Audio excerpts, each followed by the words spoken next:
of the environment. We're seeing violence between humans uh, continuing to escalate. It is not leveled off in any way, shape, or form.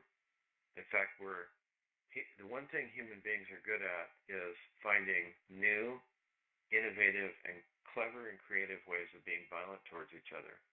It's unbelievable, and yet we continue to do this. So uh, we're going to talk about violence. We're going to talk about nonviolence, and the reason for talking about nonviolence is because we want to examine the logical possibility that humans can live nonviolently. We want to explore the question of whether we are doomed not to violence, or whether we can outgrow it, transform it, change it in some way. So, in a phenomenological tradition, which I think is a good place to start, we assume a dualism between knowers and the world that's known, and I think it's a very helpful way to talk. We have a world, and we have people in it. Therefore, towards the world, we create the world through our interpretations, our noetic, Noetic, noetic structures.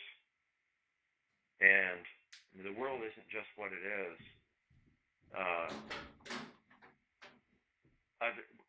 Separate and apart from, well, let me just backtrack. The world is what it is, separate and apart from human beings. But when you have an interpretation by human beings, the world is not just one world, because there are many viewpoints and there are many diverse opinions. The world is how we understand it scientifically, morally, etc. So right now, we have interpreted the world as a violent world. Certainly, there are peaceful individuals who are very mature, and they found a way to be in the world without harming others. And however, there's a violent element in our civilization that's powerful and so destructive that we thought we would start with the subjective elements.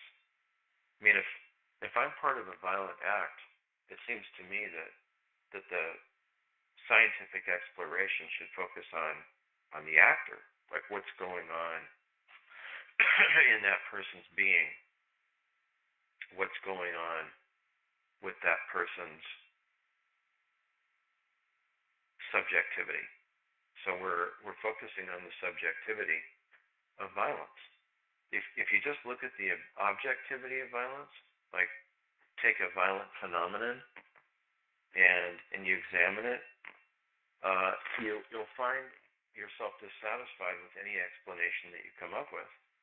Violence really does trace back to thoughts, feelings, action potentials in human beings.